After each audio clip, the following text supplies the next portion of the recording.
This is Veritas Files here with a bug out bag multi-part series. This is not going to be sophisticated as I'm not tech savvy and don't have a lot of money. I'm not going to be showing you my supplies because you don't need to see my supplies. Generally speaking, I'm not going to be brand specific, and generally speaking, I'm not going to have a lot of commentary. This is stuff that I would seriously consider. Does not mean that everything that I say needs to go into your bug out bag. You need to tailor it for your specific situation, add and subtract things as you see it's appropriate. First is a backpack. Second is a tarp. Third is a wool blanket. Next is a 100 feet of 550 paracord. The good stuff, 7 interior strands. It doesn't cost a lot. Get a hold of it. Then I would get some gutter spikes. That stuff by itself, apart from the backpack, that stuff by itself will be a lot more versatile than a tent. You can make lean-tos. You can make windbreaks. You can make a tent, A-frame. You can do a lot of different things with that. You might also look into a Rothko hammock. They make a super hammock that'll hold up to 2 tons. It's pretty cheap. You can get it online.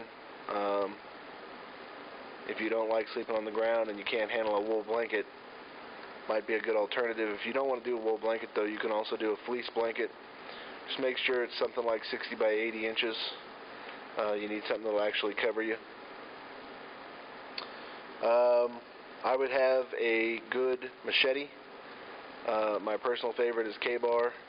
It's not a full size. It's kind of a cutlass type, and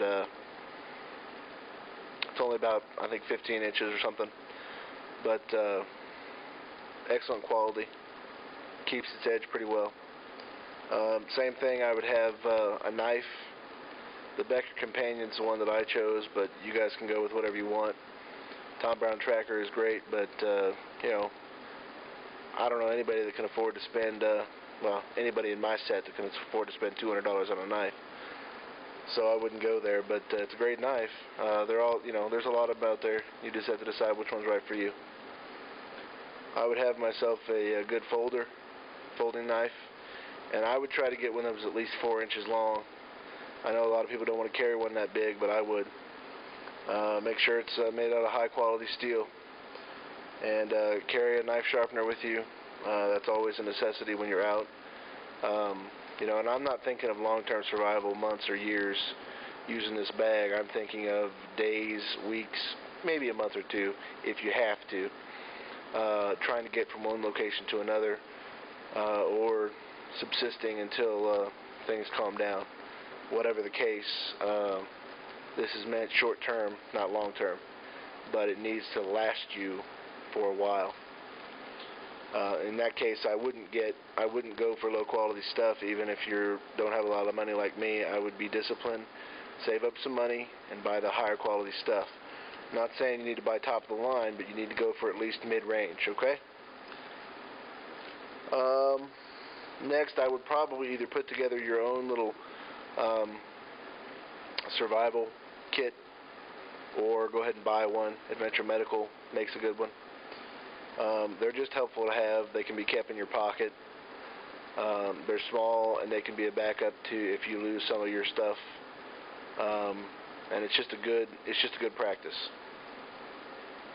I would have at least one wind-up flashlight. And again, I wouldn't go for this multi-function stuff. Most of the time that decreases quality, so I would go with a simple wind-up flashlight that is LED, obviously, and make sure that's in your kit, because you're not going to necessarily have the opportunity to change out batteries during a collapse or a crisis. Having said that, I would have a couple of LED flashlights, battery powered.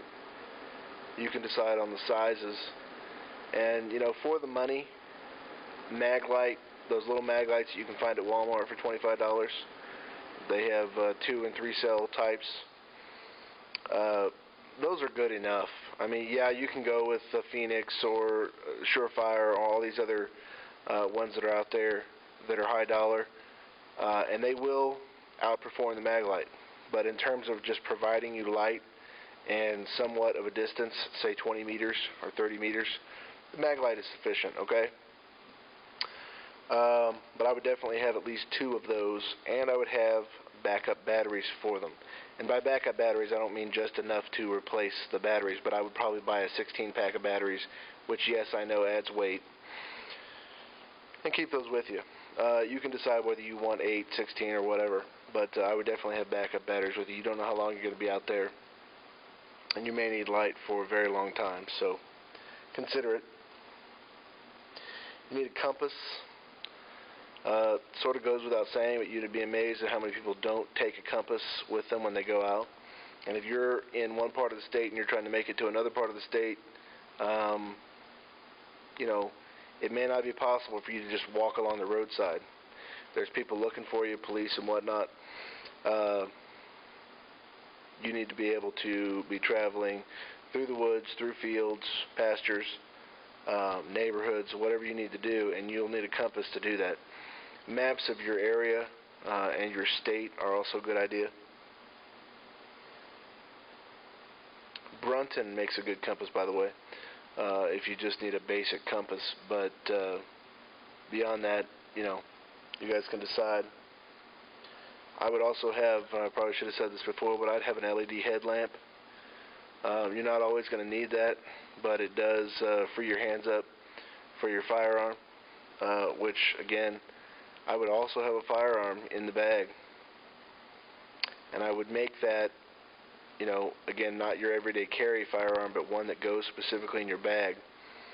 And if were it me, I would recommend that you have a revolver in your bag, simply for simplicity's sake, reliability's sake, you know, and the upkeep on the gun. It's a lot less with a revolver than with semi-auto. For those of you who love semi-autos and think that 6 shots isn't enough, you know, I really don't want to hear about it. This is not, you know, I'm not equipping anybody to fight a war. I'm equipping someone to survive. 6 shots with a certain amount of reload ammunition is sufficient, especially if it's a mid-sized. If you're carrying a 22, okay, maybe that's not sufficient. I don't know. But a 357 or something like that is sufficient. I would have a jeweler's loop or magnifying lens, if you want to call it that. Jeweler's loop is a lot smaller, but it's a backup fire starter. Pretty easy to come by. I would also have a 2-way radio. A lot of people are, you know, really down on that because 2-way radios are often oversold. They'll tell you they got a 30-mile range and you can't get anybody outside of 12 miles. Well, that's typical, okay? Unless you're on the water or you're in the middle of Kansas where it's absolutely flat, that's true. It's gonna cut down by half if you're not flat, and then half again if you're in a city. So if you had a 30-mile 2-way radio and you're in a city and it's not flat, you're looking at about 7-8 miles, something like that, give or take a mile or 2. You're not certainly going to get 30 miles out of it. But I wouldn't get a 2-way radio that would have a range of less than 30 miles. Midland makes one that gets 36 miles. That's its advertised range. And I would go for the highest possible mileage you can get. That's not because it's going to save your life, but backup communication when cell phones are down is always a good idea, okay? I don't know how many parts this will be, but it looks like it's going to be several, so we'll just have to wait and see how long it takes me. Thanks.